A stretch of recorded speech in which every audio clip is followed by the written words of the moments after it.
من همزه ونفخه ونفسه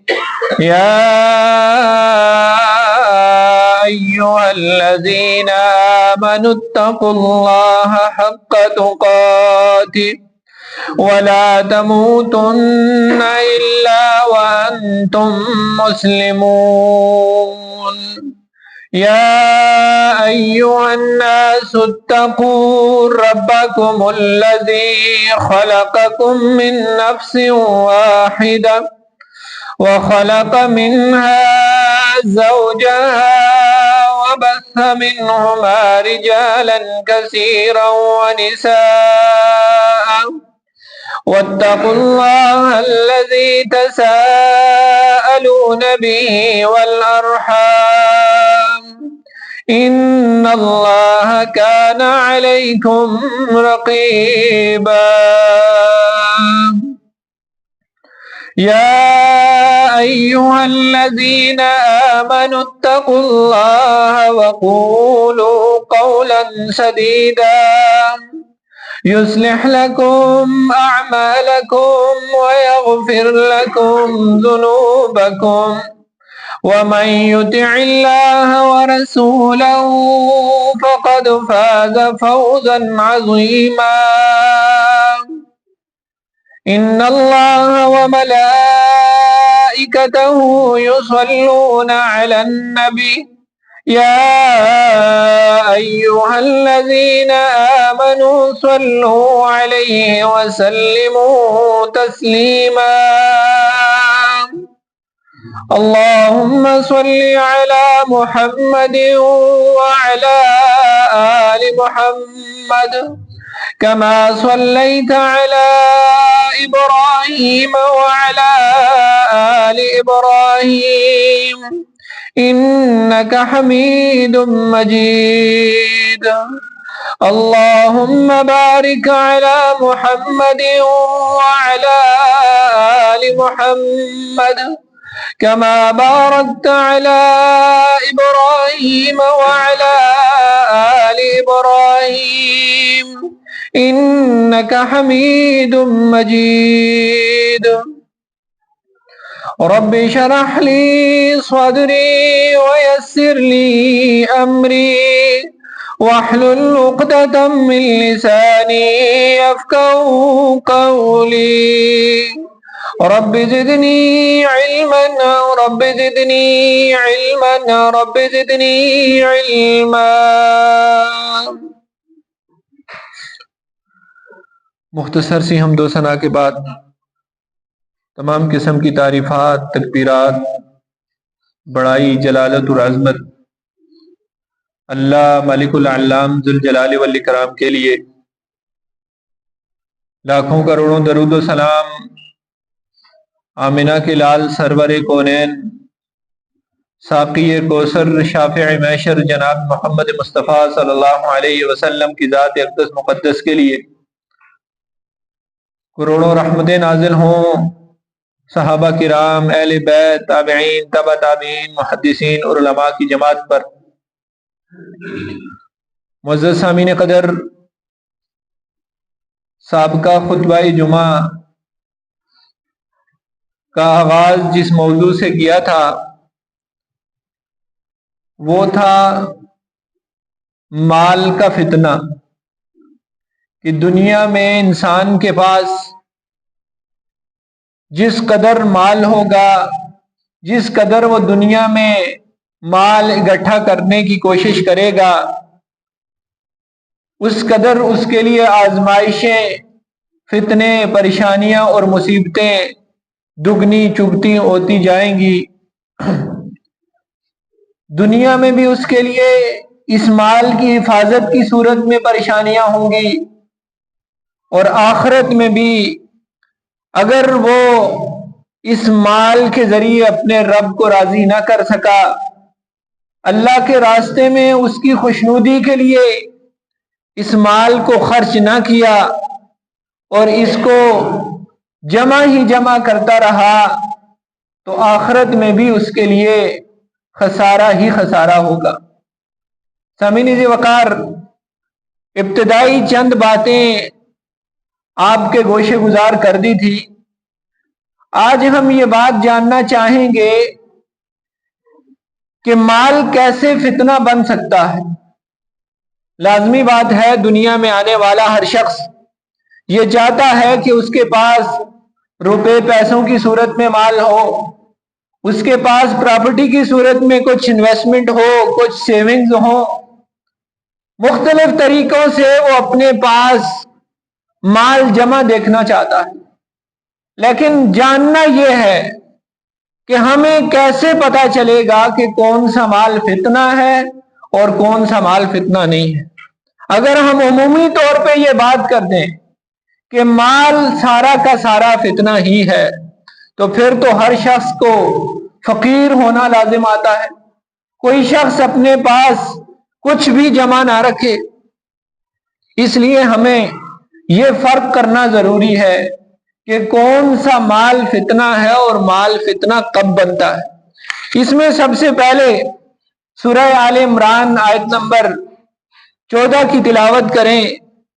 تو اللہ تعالیٰ نے بڑے خوبصورت انداز میں مجھے اور آپ کو سمجھایا ہے۔ زُيِّنَ لِلنَّاسِ حُبُّ الشَّهَوَاتِ مِنَ النِّسَاءِ وَالْبَنِينَ کہ مرغوب چیزوں کی محبت لوگوں کے لیے مزین کر دی گئی۔ ایسی چیزیں جو دیکھنے میں اچھی لگیں، جن کی طرف انسان کا جھکاؤ ہو، انسان ان کی طرف کھنچا چلا جائے، یہ چیزیں انسان کے لیے مزین کر دی گئی۔ جیسے عورتیں اور بیٹے، سونے اور چاندی کے جمع کیے ہوئے خزانے، اور نشان زدہ گھوڑے اور چوپائے اور کھیتی باڑی، یہ دنیا کی زندگی کا سامان ہے۔ اللہ تعالیٰ نے ہر اس چیز کو منشن کر دیا ہے کہ جس کی طرف انسان کھنچا چلا جاتا ہے، جس کی طرف انسان مائل ہوتا ہے، اس کے ساتھ دل لگی اور دل جمی کی صورتوں کے متعلق سوچنے بچارنے پہ مجبور ہوتا ہے۔ ان ساری چیزوں کو اللہ نے ایک ایک کر کے مجھے اور آپ کو بتا دیا، اور پھر کیا کہا؟ واللہ عندہ حسن المآب، یاد رکھو کہ لوٹنے کا اچھا ٹھکانہ تو اللہ ہی کے پاس ہے۔ کہ انسان ان ساری مرغوب چیزوں کو مد نظر رکھ کر بھی، ان کو اپنی آنکھوں کے سامنے دیکھ کر بھی یہ بات دل و دماغ میں رکھ لے کہ اس نے یہ سب کچھ چھوڑ کے اپنے رب کے پاس جانا۔ جب انسان کے دل و دماغ میں یہ بات بیٹھ جائے کہ یہ بیوی بچے، یہ روپیہ پیسہ، یہ جمع پونجی، یہ جائیداد، یہ سب چیزیں چھوڑ کے میں نے اپنے رب کے پاس جانا ہے، تو یقیناً اس کے دل میں ان کی ہرس، ان کی لالچ، ان کے جمع کرنے کی تگ و دو اور کوشش کم ہو جائے گی، اور اگر زیادہ ہوگی بھی تو اس میں بھی رب کی رضا شامل ہوگی۔ اس لیے زیادہ جمع کرتا ہوں، زیادہ غریبوں کے کام آؤں، اس لیے زیادہ محنت کرتا ہوں، فلاحی کاموں میں لگا دوں، اس لیے زیادہ جمع کرتا ہوں، جہاد فی سبیل اللہ کے لیے دے دوں، اس لیے جمع کرتا ہوں کہ غریبوں، مسکینوں، بیواؤں کی مدد کر سکوں۔ یعنی اس کے مال جمع کرنے میں بھی رب کی رضا اور خوشنودی شامل ہو جائے تو یہ مال اس کے لیے فتنہ نہیں بلکہ رحمت اور برکت ہے۔ لیکن اگر اس مال، اس دنیا کی رنگینی، بیوی بچوں کی چہل پہل اگر میرے اور آپ کے دل سے رب کی طرف لوٹ جانے کا ڈر نکال دے، وہ خوف اور وہ خطرہ نکال دے جو ایک مسلمان کو اپنے رب کی ملاقات کا ہوتا ہے، تو یہ مال، یہ دولت، یہ دنیا کی زندگی، یہ سب کچھ میرے اور آپ کے لیے فتنہ اور آزمائش ہے۔ یہ تو ہو گئی پہلی بات اور قاعدہ۔ دوسری حدیث جو سیدنا انس بن مالک رضی اللہ تعالیٰ عنہ بیان کی، فرماتے ہیں لو کان لابن آدم وادیان من مال، کہ رسول اللہ صلی اللہ علیہ وسلم نے فرمایا اگر بنی آدم کے پاس مال و دولت کی دو وادیاں ہوں اور وہ تب بھی تیسری کی خواہش کرے گا، اس کے پاس دو مال و دولت کی وادیاں ہوں۔ یاد رکھیے جب رسول اللہ صلی اللہ علیہ وسلم کسی بات کو مال سے تشبیہ دیتے ہیں تو احادیث کی اکثر کتب میں اونٹ پہاڑ کا تذکرہ ہے کہ اگر اس کے پاس اونٹ پہاڑ جتنا سونا اور چاندی ہو، ایک بندے کی بات ہو رہی، وہ تیسرے پہاڑ کی کوشش کرے گا، تیسرا ہو تو چوتھے کی چاہت اور تمنا کرے گا۔ یہ بنی آدم کی فطرت میں شامل ہے۔ لیکن پھر رسول اللہ نے کیا فرمایا؟ فرمایا وَلَا يَمْلَأُ جَوْفَ ابْنَ آدَمَ إِلَّا التُّرَابُ، بنی آدم کے پیٹ کو، اس کی اس بھوک کو صرف قبر کی مٹی ہی بھر سکتی ہے۔ اس سے پہلے اس کی یہ خواہش، یہ تمنا، یہ چاہت، یہ آرزو ختم نہیں ہوتی، مال کو جمع کرنے کی، حرص کی، لالچ کی۔ یہ حدیث بھی مجھے اور آپ کو یہی بتاتی ہے کہ اگر یہ چاہت، یہ تمنا اور آرزو میرے اور آپ کے دل و دماغ میں اللہ اور اللہ کے رسول سے زیادہ اہم ہے، ان کے سارے احکام ہم پسے پش ڈال دیتے ہیں اس مال کو جمع کرنے کے لیے جو رب نے میری اور آپ کی فطرت میں رکھ دی ہے، تو یقیناً یہ ساری تگ و دو، یہ ساری اسٹرگل میرے اور آپ کے لیے فتنہ اور آزمائش۔ اگر ایسا نہیں ہے، اس کے برعکس معاملات ہیں، ہمیں اپنے مال میں، اپنے جائیداد میں، اپنی ہر جمع پونجی اور خزانے میں اللہ کی رضا مد نظر ہے، ہم اس کو جاننا چاہتے ہیں۔ یا اللہ میں تو تجھے راضی کرنا چاہتا ہوں، یہ تیری ہی دی ہوئی نعمتیں ہیں، تیری ہی طرف میں نے بھی لوٹ کے جانا ہے، ان نعمتوں نے بھی ختم ہو جانا ہے۔ تو پھر وہ نعمتیں، وہ خزانے، وہ سب کچھ اللہ کی طرف سے عطا کرتا نعمتیں ہیں، پھر وہ میرے اور آپ کے لیے فتنہ اور آزمائش نہیں۔ سیدنا ابو ہریرہ رضی اللہ تعالیٰ عنہ حدیث کے راوی فرماتے ہیں کہ بنی آدم